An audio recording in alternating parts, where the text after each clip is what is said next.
स्वागत करना चाहूंगा हमारे साथ कमांडर सुदर्शन चक्रपाणी जी हैं, डिफेंस एक्सपर्ट हैं। जैन सर, आपने कीमती वक्त निकाला। डॉक्टर सिद्धार्थ दवे जी हैं, विदेश मामलों के जानकार, आपका भी शुक्रिया सर। सिद्धार्थ जी, आपने अपना कीमती वक्त निकाला।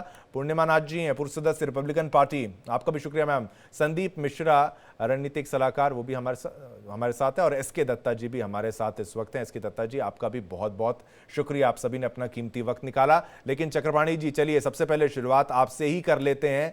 ये बताइए कि अब आगे क्या टेंशन हाई है ईरान पर? देखिए, ट्रंप की मिसाइल जो है वो गिर चुकी है, लेकिन वो कह रहे हैं कि शायद फिर हमला कर देंगे। अगर यहां से हमला, उधर से हमला, यही चलता रहा फिर तो खत्म हो जाएगा। या तो ईरान जाएगा, या तो इसराइल जाएगा, या फिर अमेरिका के लिए मुश्किलें बढ़ेंगी। रूस कहेगा कि मैं भी इन्वॉल्व हूंगा, पर इन्वॉल्व कितना होता है या फिर ये सब ड्रामा चल रहा है, ये समझना महत्वपूर्ण है। चक्रपाणी साहब। शिवम जी, सबसे पहले जय हिंद, जय भारत, नमस्कार सबको। जय हिंद।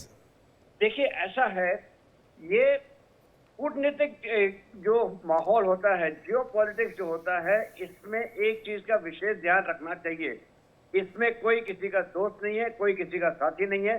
सब अपने अपने मतलब के साथी हैं, अपने अपना मतलब निकालेंगे। ठीक। अब हम चलते हैं मतलब के ऊपर। देखिए, वेस्ट का, मैं वेस्ट में मान रहा हूं पूरा यूरोप, जापान, अमेरिका आ गया, इसराइल आ गया। इनका मतलब क्या है? ये चाहते हैं कि इस्लामिक बॉम्ब ना हो। इस्लामिक बॉम्ब का सबसे पहले किसने की थी पहल? एक्चुअली स्टार्ट किया था ईरान ने, उसके बाद पाकिस्तान।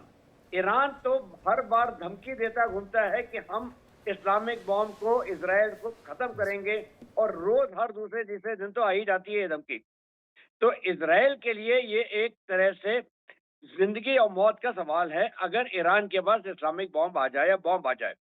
कई लोग कहते हैं कि इजराइल, क्या ईरान के पास बॉम्ब है? बॉम्ब ना भी हो, लेकिन अगर उसके पास न्यूक्लियर मटेरियल, यूरेनियम, उसको उसने 60% से ज्यादा अगर प्री प्रोसेस करके उसको प्यूरिफाई कर लिया है, तब तो उसके पास वेपन ग्रेड यूरेनियम है, बॉम्ब कभी भी बन सकता है। तो ये तो एक सबसे बड़ी समस्या है जहां तक वेस्ट का सवाल है। बिल्कुल। जहां तक ईरान का सवाल है, उसके लिए एक ही चीज है, इजराइल को नष्ट करना।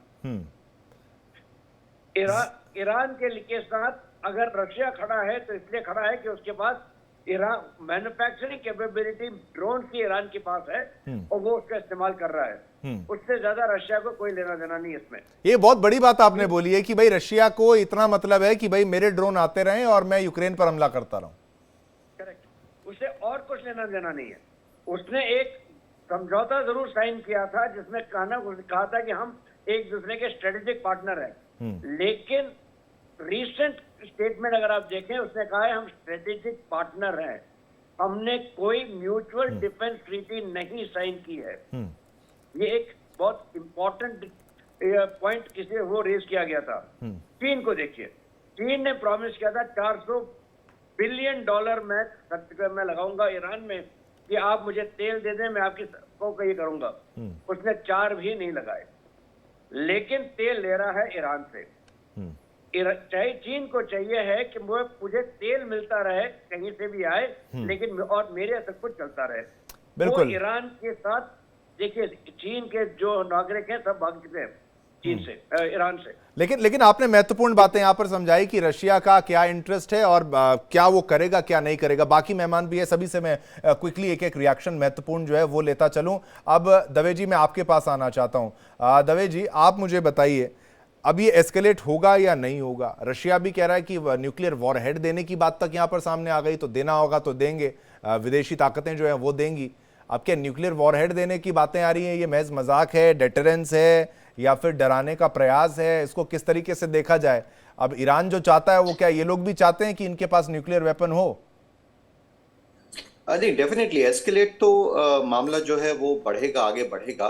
और लॉट डिपेंड्स ऑन ईरान के एक्शंस क्या होंगे। देखिए, अभी अगर हम देखें तो ऑलमोस्ट 20 घंटे बीत चुके हैं जब से ऑपरेशन मिडनाइट हैमर जो था वो यूनाइटेड स्टेट्स ऑफ अमेरिका ने स्टार्ट किया। मुझे कुछ ये ऑपरेशन है बिल्कुल वैसे लगता है जैसे ऑपरेशन सिंदूर में हमने 22-23 मिनट बताया था, यहाँ बिल्कुल 25 मिनट बता रहे हैं।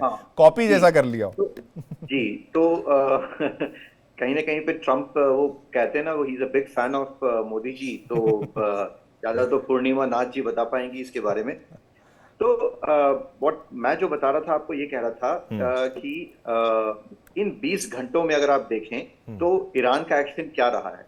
ईरान ने जो भी कार्यवाही की है वो इजराइल के विरुद्ध, इजराइल के जो रिहायशी ठिकाने हैं वहां पे उन्होंने अटैक किया है, वहीं पे उन्होंने किया है। हो सकता है कि they are preparing for another कहीं कहीं हो वुल्फ अटैक, या फिर कोई कोवर्ट ऑपरेशन, या फिर कोई जो भी यूएस के नागरिक हैं वहां पे कहीं ना कहीं पे यूएस एम्बेसी में विश्व भर में जहां जहां पे भी हैं, कहीं ना कहीं पे आने वाले 24 घंटों में कुछ ना कुछ एक्शन ईरान की तरफ से, कुछ हरकत डेफिनेटली हम देख सकते हैं। और उसके बाद यूएस का क्या एक्शन होगा, वो उसको एस्केलेशन लैडर पे कितना ऊपर लेकर जाना चाह रहा है, वो उन सब बातों पे डिपेंड करता है। तो आने वाला वक्त जो होगा, क्योंकि अभी रशिया जो है वो ऑलरेडी यूक्रेन के साथ उसकी जो भिड़ंत है उसमें वो ऑलरेडी बिजी है। वो नहीं चाहेगा कि वो कोई दूसरा फ्रंट जो है वो किसी तरह से खोले। बट हाँ, जैसे कि कमांडर चक्रपाणी जी बता रहे थे कि उसका इंटरेस्ट क्या है, जहां तक उसको ड्रोन्स मिल रहे हैं रशिया इज हैप्पी। यूक्रेन की जैसे हम बता रहे हैं कि पाकिस्तान उसको एमिनिशन सप्लाई कर रहा था। तो देखिए, विश्व में तो अभी यही है, there are no permanent friends, no permanent enemies, only national interest is permanent. तो सभी अपना अपना जो राष्ट्रीय हित क्या है, अपना अपना इस पूरी वैश्विक भूमिका में अपना राष्ट्रीय हित क्या है उसको साधने में लगे हुए हैं। बिल्कुल बिल्कुल, ये साधेंगे और कहाँ कितना सफल होंगे ये महत्वपूर्ण है। पूर्णिमा नाथ जी भी हमारे साथ इस वक्त हैं और अमेरिका के दृष्टिकोण को समझाने में शायद ज़्यादा आप यहाँ अहम किरदार निभा सकेंगे। अमेरिका में इस वक्त किस तरीके के रिएक्शंस हैं? ये कहा जा रहा है कि कांग्रेस से अप्रूवल नहीं लिया और हमला कर दिया, ये एक बात है। ट्रंप को समझना बहुत मुश्किल है। मैं खुद कह रहा था ये वॉर के फेवर में नहीं है, और मुझे अभी भी लगता है शायद वॉर के फेवर में नहीं है, लेकिन डेटरेंस दिखाना था या फिर दबदबा दिखाना था या फिर इजराइल को वाकई बचाना था, तो ये कदम उठाया। आपको क्या लगता है? Thank you so much for having me. बहुत अच्छा डिस्कशन चल रहा है। पहले तो ये बात समझना बहुत इंपॉर्टेंट है, अभी जो ट्रम्प का जो कैंपेन मैसेज था वो डेफिनेटली वॉर की तरफ नहीं था। और टर्म वन में इट वाज वेरी क्लियर कि कहते थे कि no war, war is bad, that is MAGA. अभी टर्म टू में क्या हो गया, अभी आते ही ट्रेड वॉर छेड़ दिया। उसके बाद obviously we have seen H1 visa के लिए जो एंटी इमिग्रेंट एक कैंपेन चलाया गया, उनके जो कोर बेस है उनसे। उसके बाद अब हम ईरान पे डायरेक्ट इन्वॉल्वमेंट यूएस के दिख रहे। अब इनके जो मेजर बेस है वो कह रहे हैं कि इजराइल की वॉर है, अब सपोर्ट करो, इजराइल की वॉर है, वो उसका वॉर है, हम उसमें डायरेक्ट इन्वॉल्व नहीं होना चाह रहे। बट व्हाट हैपेंड वाज, जो होता है बेसिकली डीप स्टेट का इन्वॉल्वमेंट हो चुका है। Obviously US has gone directly and bombed. अब मेरे हिसाब से पूर्णिमा जी, आप कह रहे हैं डीप स्टेट आ गया, डीप स्टेट ने कहा कि भाई अब तुम्हें करना पड़ेगा।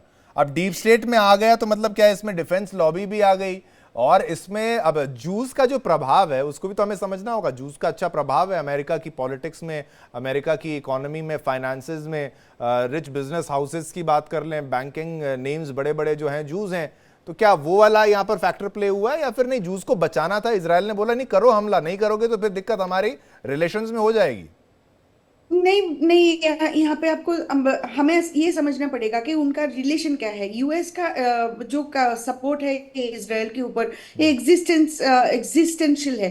अगर आज इजराइल यहाँ पे है, यूएस के बिना नहीं है। वो जुडियो क्रिश्चियन जो भाई भाई है उनका, यूएस और इजराइल, वो पहले से ही है, डे वन से है। अब ये नया शुरू नहीं हुआ, ये नेतन्याहू शुरू नहीं किया है, first of all. Second of all, Israel जहाँ पे है, उनके जो आप कह रहे हैं कि उनका प्रभाव है, उनका बेसिकली हर इंडस्ट्री में आप देख लो उनका प्रभाव है। This is not something that anybody can deny, there is nothing to be denied about it. तो ये मेरे हिसाब से इजराइल का right to existence is very important, मैं सपोर्ट करती हूँ। और जूस का भी एक लैंड होना चाहिए, ये भी सपोर्ट करती हूँ। बिल्कुल पूर्णिमा नाथ जी, ये आपने जो बात कही, आपके पास भी आता हूँ, बाकी मेहमानों के पास क्विक क्योंकि काफी समय है, सभी को पॉइंट में दूंगा रखने का मौका। लेकिन आपने एक महत्वपूर्ण बात रखी कि ये आज का रिश्ता नहीं है, ये रिश्ता पुराना है और रिश्ते को समझना भी जरूरी है। लेकिन संदीप मिश्रा जी, अब आपके पास पहले, फिर दत्ता साहब आपके पास आऊंगा 1 to 1 करते हुए।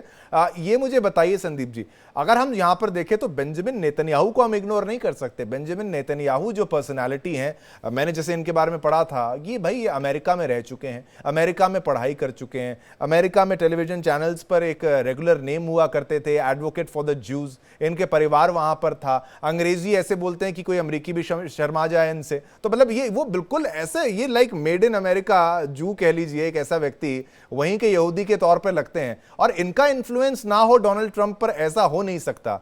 ये पर्सन टू पर्सन भी वेरी करता है कि नहीं करता है? देखिए, मैं तो ये मानता हूं, मैं पूर्णिमा जी की बात को आगे बढ़ाऊंगा, यह नेतन्याहू पर ही निर्भर नहीं है। हर जीव, जो कोई भी इजराइल का नागरिक है, वह पूरी तरह से आंख मूंद करके बड़े भाई की तरह अमेरिका की तरफ देखता है। और अमेरिका भी अपनी जिम्मेदारी समझता है कि अगर मेरा हाथ इनके ऊपर है तभी ये सरवाइव कर रहे हैं, नहीं तो ये आगे सरवाइव नहीं कर सकते। एक बात मैं यहाँ पर कहूँ कि जो बात अभी हो रही है, ट्रंप को और इजराइल को, दोनों को ही हमें देखना होगा कि अपने दुश्मन को छोड़ने वाले नहीं है, पहली बात। ठीक है। और अभी जैसे ही आपने कहा ना कि सिंदूर, ऑपरेशन सिंदूर की तरह ही सब कुछ चल रहा है, तो यहाँ पे ट्रंप साहब का बयान आ गया कि हमारा जो मिनिमम टारगेट था हमने पूरा कर लिया है, और अब ईरान के ऊपर है कि वो शांति की बात करता है। कॉपी पेस्ट, बिल्कुल मिश्रा जी, कॉपी पेस्ट। मैं यहाँ पे एक बात कह दूं, यहाँ मेरी बात से सभी लोग एग्री करेंगे कि आप अमेरिका को ट्रस्ट नहीं कर सकते, आप इजराइल को भी कर सकते, खास करके जब दुश्मन की बात आती है। अपने करेगा तो करेगा, नहीं तो किसी थर्ड पार्टी के थ्रू खामनेई उनके निशाने पर रहेंगे। भले वो अमेरिका की हर बात को मान ले, हो सकता है किसी दूसरे के हाथ में सत्ता भी सौंप दें, शांति समझौता भी कर लें, लेकिन खामनेई हमेशा निशाने पर रहेंगे। इसलिए मुझे लगता है कि खामनेई अभी जो है ट्रंप की बात पे भरोसा करने की स्थिति में नहीं है, जब तक कि स्ट्रांग प्रोटेक्शन उनको ना मिल जाए। और स्ट्रांग प्रोटेक्शन उनको मिलेगा कहां से?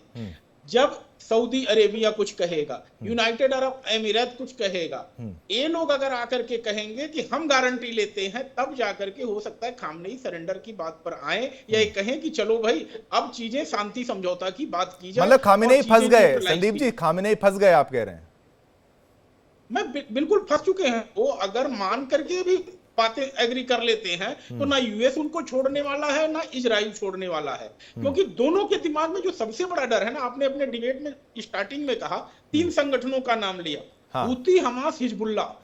ये हूती, हमास, हिजबुल्ला एक ऐसे संगठन है जिनको आप रिकॉग्नाइज नहीं कर सकते इनकी एक्टिविटी क्या है, क्योंकि ये टेररिस्ट ऑर्गेनाइजेशन है।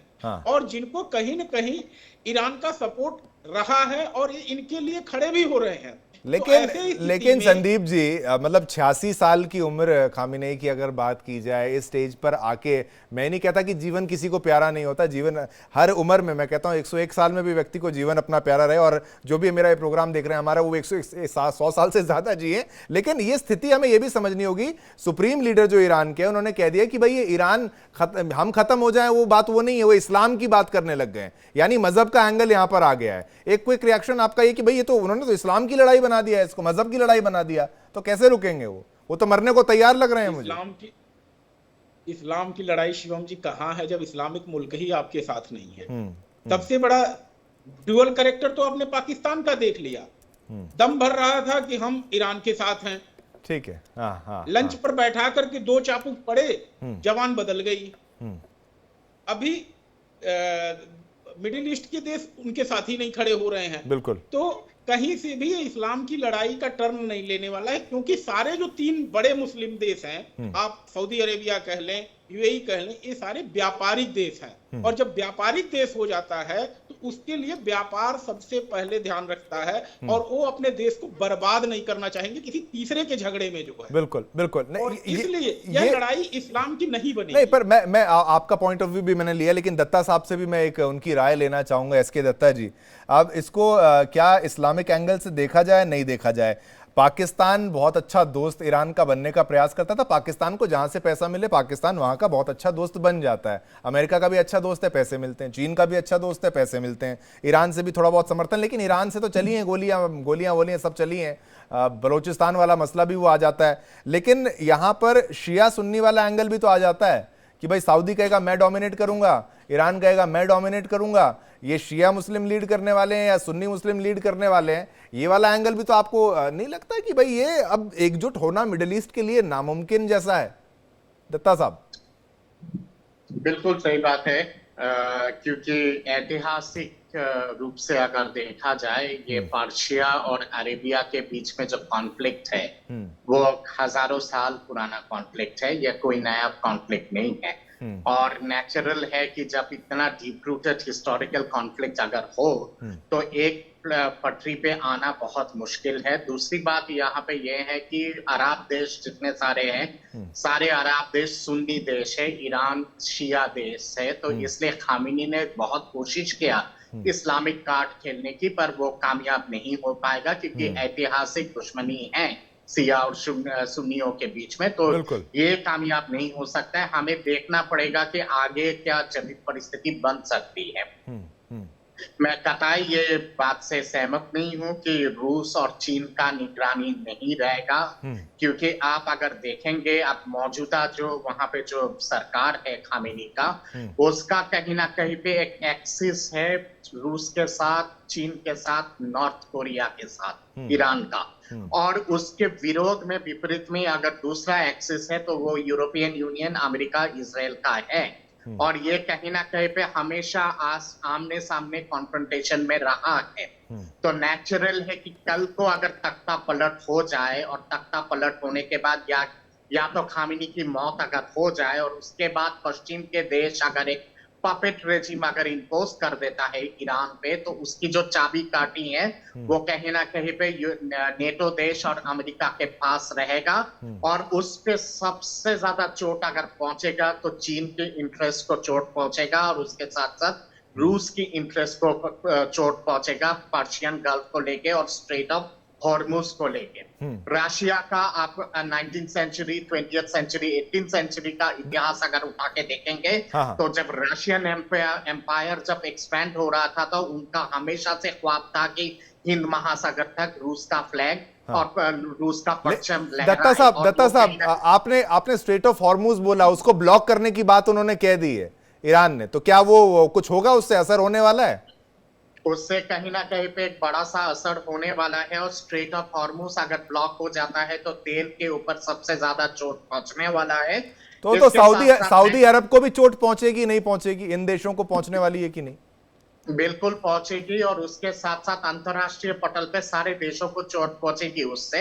और मैं ये जानता हूं कि कहीं ना कहीं पे बिल्कुल ईरान को अलग थलग करके अकेला छोड़ दे, ये रूस और चाइना कभी भी करने वाला नहीं है। चाहे वो आमने सामने आपके समर्थन बेशक ना दे, पर प्रत्यक्ष अप्रत्यक्ष रूप से समर्थन जरूर रहेगा इन दोनों देशों का। बिल्कुल बिल्कुल, ये स्ट्रेट ऑफ हॉर्मुज वाला प्रश्न है, ये भी महत्वपूर्ण है क्योंकि ये सबसे इमीडिएट रिएक्शन है। चलिए बाकी पैमानों के पास भी चलूंगा। चक्रपाणी साहब, आपके पास मैं आना चाहता हूं, ये बहुत जल्दी नहीं कर दिया है इन्होंने कि भाई ये रिएक्शन देना था तो स्ट्रेट ऑफ हॉर्मुज को हम यहां पर कर लें? अगर इसका मैप में देखें तो इधर यूएई आता है, फिर खुद ही अपने बिल्कुल क्लोज इनका है, लेकिन ये Kuwait, Iraq, Saudi Arabia, Oman, Yemen, इन सभी के लिए थोड़ी दिक्कत नहीं कर देंगे ये लोग? अगर इन्होंने फैसला लेना था, किससे पूछ के ले लिया? देखिए ऐसा है, सवाल ये बनता है अगर ईरान स्ट्रेट ऑफ हॉर्मुज को बंद करेगा, अगर स्ट्रेट ऑफ हॉर्मुज को ईरान बंद करेगा तो अपने पैर पे भी तो कुल्हाड़ी मार रहा है। वही तो, खड़क आइलैंड जहां से उसका सबसे ज्यादा तेल निकलता है और सबसे ज्यादा चीन को मिलता है, 80% चीन का तेल खड़क आइलैंड से निकलता है, तो वो तो चीन को सबसे पहले वहां पे मात पड़ रही है। ठीक है, ये मत भूलिएगा कि जहां तक स्ट्रेट्स ऑफ हॉर्मुज का सवाल है, 84% ऑफ ग्लोबल ऑयल जो हमारे एशिया में खपत होती है, और 83% गैस की खपत जो एशिया में होती है वो स्ट्रेट ऑफ हॉर्मुज से आती है। 30% ग्लोबल का खपत स्ट्रेट ऑफ हॉर्मुज से आती है। तो इसलिए स्ट्रेट ऑफ हॉर्मुज तो इम्पोर्टेंट है, इसको है ना कोई छूने नहीं देगा। और ये मत भूलिए 4 कैरियर ग्रुप्स के यहाँ पे खड़े हैं, 3 अमेरिका के और 1 ब्रिटेन का, इसी एरिया में घूम रहे हैं। इसी वजह से है कि वो स्ट्रेट ऑफ हॉर्मुज को हमेशा फ्री रखें। अब ईरान क्या कर सकता है स्ट्रेट ऑफ हॉर्मुज में? उसके पास बेसिकली 3 साधन हैं। एक, माइंस, सस्ती चीज है, माइंस वहां पे डाल देगा, अब माइन कहीं भी जाके वो किसी भी जहाज को टच करके फट जाती हैं। सेकंड, उसके पास है वो kamikaze drones, fast attack boats हैं उसके पास। अच्छा, जो फिदायीन उसमें चढ़ जाएंगे और जाके रैम कर देंगे। मतलब यही हुआ था सुसाइड करने का पिछली सारा सामान है, मतलब सुसाइडल सारा सामान है, ड्रोन और बार। बोट्स। सुसाइड सारा सामान है। हाँ, क्योंकि देखिए उनको अगले जन्म में ही तो कुछ मिलने वाला है, इस जन्म में तो कुछ है नहीं। अच्छा, ठीक है। और तीसरा तरीका है उसका मिसाइल और ड्रोन। ईरान के पास जो लॉन्ग डिस्टेंस के मिसाइल्स और ड्रोन्स हैं वो लगभग खत्म हो रहे हैं, वहां पे कमियां है। लेकिन उसके पास काफी तादाद में शॉर्ट रेंज वाले मिसाइल्स और ड्रोन्स हैं। ठीक है। और इन्हीं के लिए वहां ये देखिए आप, कम से कम 4 पेट्रियट मिसाइल सिस्टम्स हैं यूएस के बैठे हुए खाड़ी में। एक थाड़ है, एक पेट्रियट उन्होंने रखा है मेक्का को ही सेफगार्ड करने के लिए।